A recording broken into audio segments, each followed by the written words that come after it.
مدینے کو نہیں جا سکے گا، مگر خدا کی قسم اس کا دل ہمیشہ عشق مصطفیٰ میں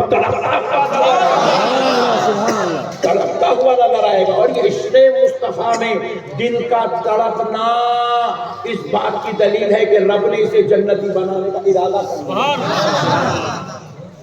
اللہ جس کو جنتی بنانا چاہتا ہے اس کو محبوبوں کے قریب کر دیتا۔ سبحان اللہ، سبحان اللہ، ذرا زور سے، سبحان اللہ، اور ذرا زور سے، سبحان اللہ، محبوبوں کے قریب کر دیتا۔ اچھا دیکھو، مردود کرنا چاہتا ہے تو محبوبوں سے دور کر دیتا۔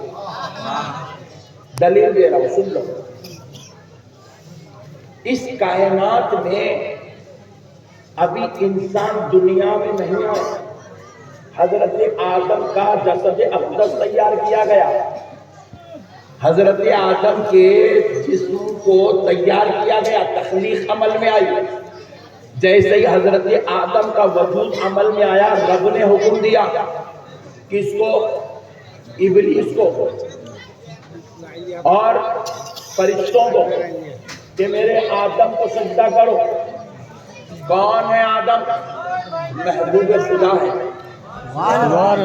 اللہ کے محبوب ہے۔ کہا میرے پیارے کو سجدہ کرو، میرے محبوب کو سجدہ کرو، میرے اس پیارے کو سجدہ کرو جو دنیا میں جائے گا، جس کے ذریعے سے اب بہت بڑی مخلوق انسان جو ہے دنیا میں آئیں گے، اور اب یہ سارے انسانوں کا باپ بن کر جائے گا، ابو البشر کہلائے گا۔ اب ذرا اس کو سجدہ کرو۔ تو ہوا کیا؟ قرآن بیان کر رہا ہے فَسَجَدَ الْمَلَائِكَةُ كُلُّهُمْ أَجْمَعُونَ إِلَّا إِبْلِيسَ۔ سارے کے سارے فرشتے سجدے میں چلے گئے، فرشتے سجدے میں چلے گئے۔ حضرت آدم کی تعظیم بجا لائے، حضرت آدم کا احترام کرے، محبوب خدا سے اپنی محبت کا اظہار کرے، محبوب خدا کا ادب کرے، محبوب خدا کی تعظیم کرے۔ الا ابلیس، سوائے ابلیس، ابلیس نے سجدہ نہیں کیا، بولیے وہ سجدہ نہیں تھا، حقیقت میں وہ تعظیم تھی۔ ابلیس نے محبوب خدا کی تعظیم نہیں کی، احترام نہیں کیا، ادب نہیں کیا، محبوب خدا سے اپنے تعلق کو نہیں جوڑا، تو رب ذوالجلال کو جلال آیا۔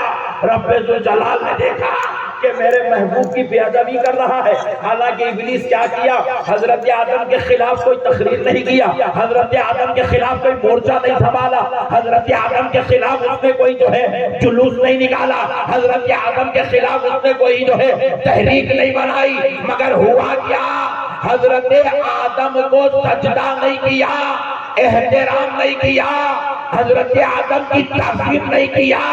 حالانکہ کون ہے یہ ابلیس؟ یہ وہی ہے جو خدا کو سجدے کر رہا ہے، جو خدا کی عبادت کر رہا ہے، رحمان رحیم غفار ستار کہہ کے رب کو یاد کر رہا ہے۔ یہ وہی ابلیس ہے جو رب کے لیے اس کی بارگاہ میں جنت کا مکین بنا ہوا ہے۔ یہ وہی ابلیس ہے جو سب سے بڑا علم والا ہے، اور رب نے اس کو اتنا علم دیا کہ یہ معلم الملائکہ، فرشتوں کا استاد بن گیا ہے، فرشتوں کا ٹیچر ہے، فرشتوں کا لیکچرر ہے، فرشتوں کا پروفیسر ہے، فرشتوں کا معلم ہے، فرشتوں کا عالم ہے۔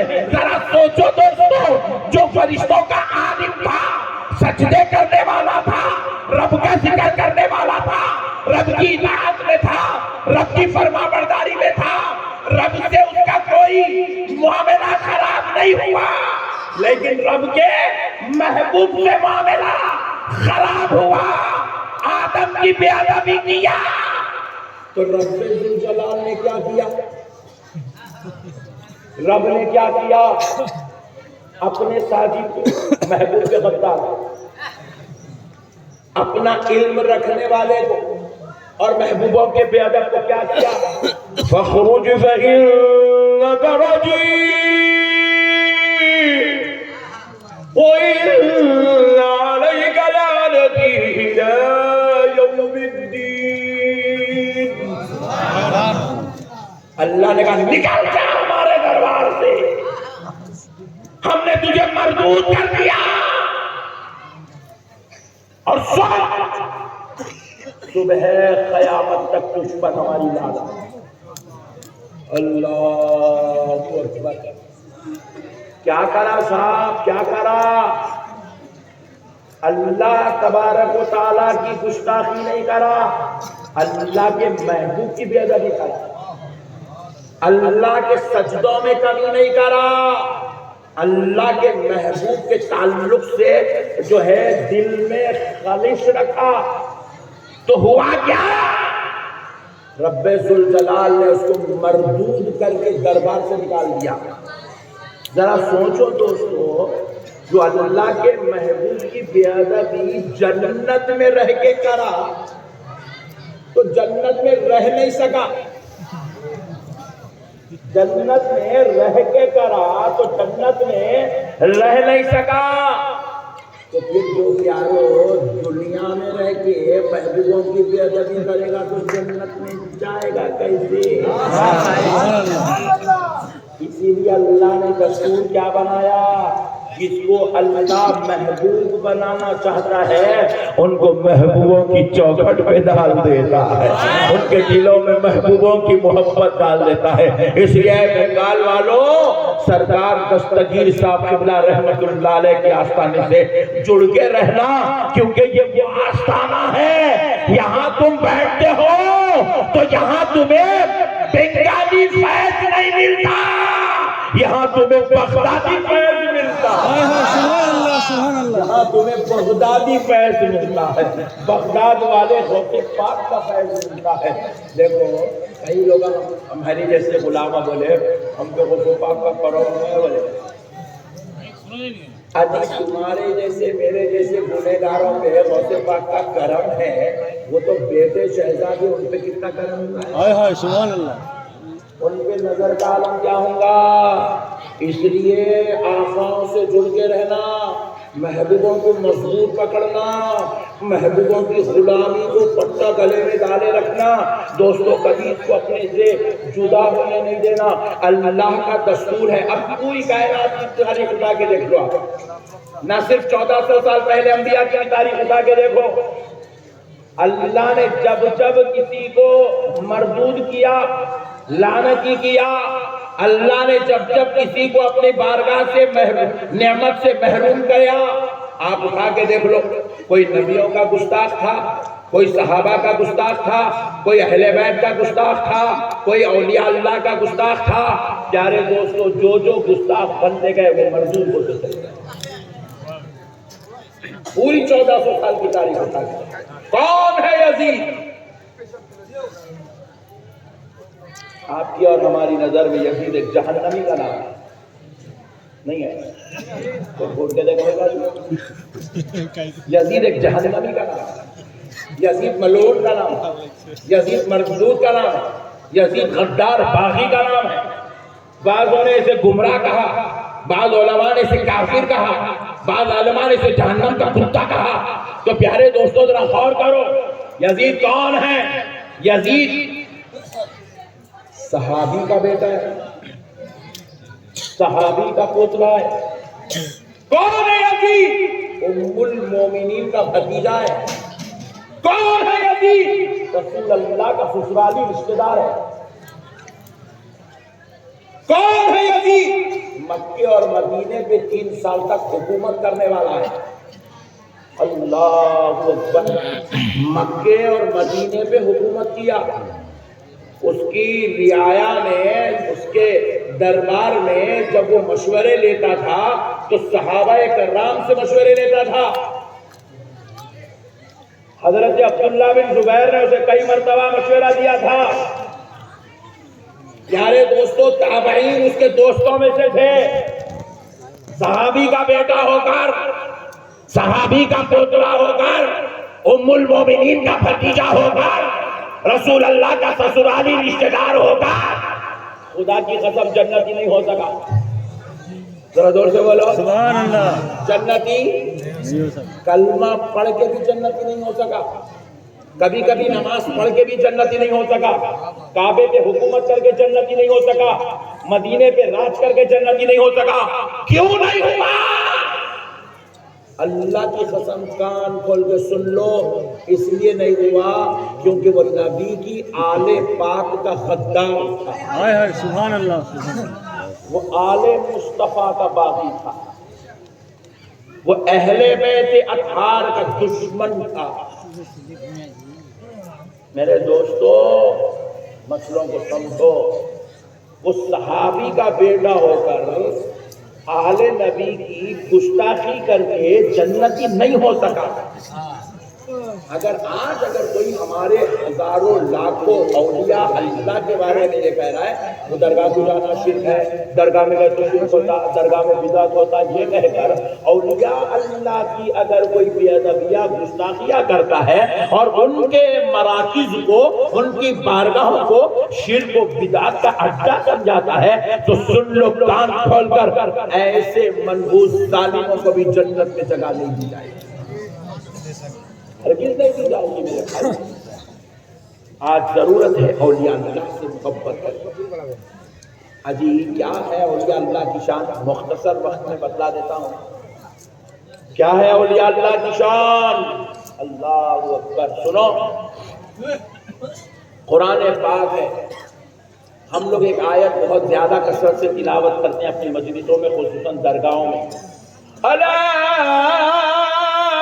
ان اولیاء اللہ لا خوف علیہم ولا هم يحزنون۔ اللہ، یہ آیت مبارکہ کثرت سے اہل سنت میں پڑھی جاتی ہے، تو ہمارے پاس سننے والوں کو یہ غلط فہمی ہوئی کہ شاید یہی ایک ہی آیت ولیوں کی عظمت پہ اتری۔ اللہ کی قسم ایسا نہیں ہے مسلمانوں، اولیاء اللہ کی عظمت پہ ایک آیت نہیں، سینکڑوں آیات قرآن کے اندر، سینکڑوں آیات۔ ارے حد تو یہ ہے اللہ نے اپنے ولی کے نام سے قرآن میں سورہ نازل فرمایا ہے، ولی کے نام سے سورہ۔ قرآن پاک اٹھا کر دیکھیے، 21واں پارہ کھولیے، قرآن میں ایک سورت ہے جس کا نام ہے سورہ لقمان۔ کون ہے یہ لقمان؟ فرمایا جاتا ہے جمہور علماء کا اس بات پر اتفاق ہے کہ حضرت لقمان اللہ کے ولی کے نام کا سورہ قرآن ہے، نہ صرف ولی کے نام کا بلکہ ولیہ کے نام کا سورہ قرآن ہے۔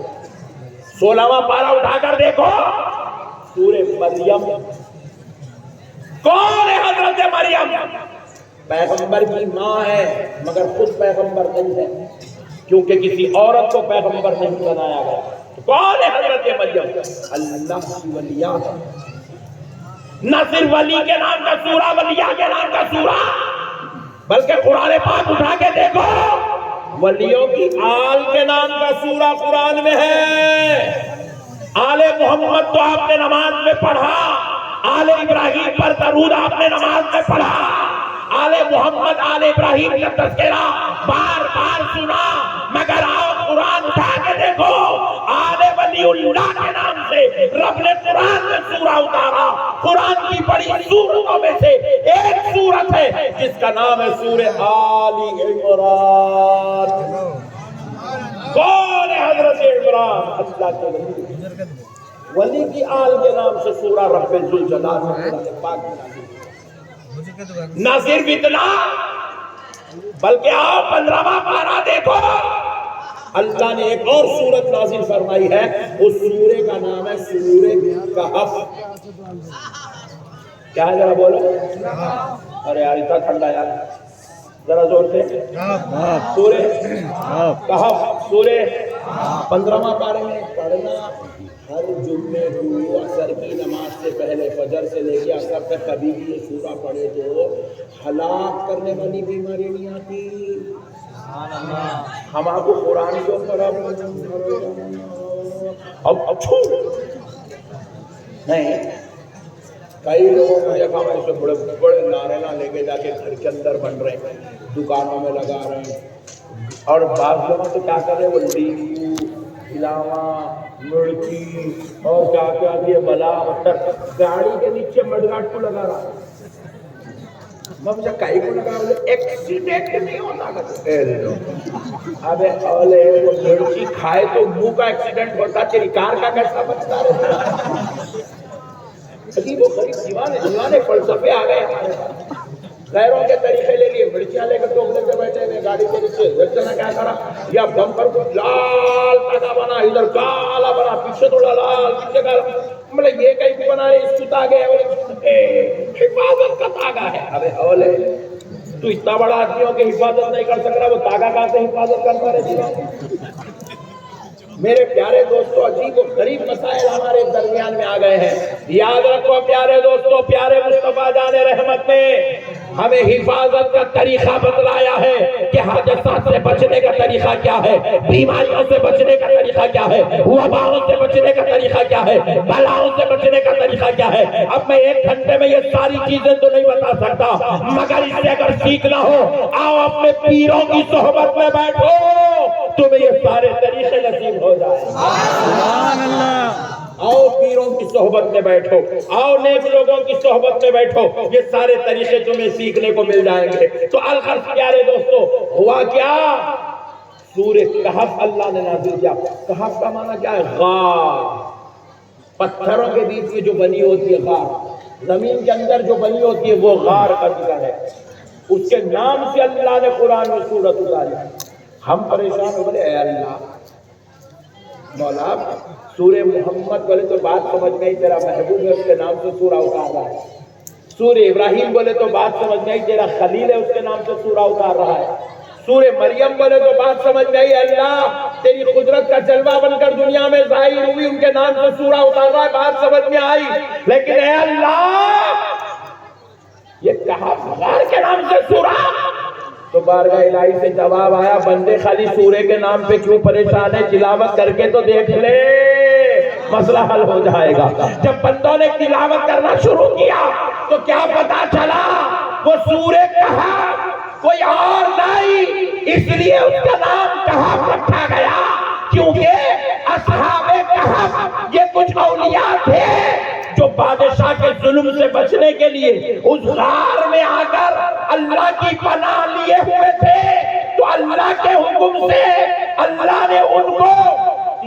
309 سال تک اس غار میں سلا دیا وہ سو گئے تو وہ غار اللہ کو اتنی پسند آئی کیونکہ اس میں اس کے ولی اس کے محبوب آرام کر رہے ہیں اتنی پسند آئی کہ اللہ نے اس غار کے نام سے سورت نازل فرمائی سبحان اللہ کہا میرے بندو مجھے ولی تو ولی محبوب تو محبوب محبوبوں کے آرام کرنے کی جگہ بھی مجھے پسند ہے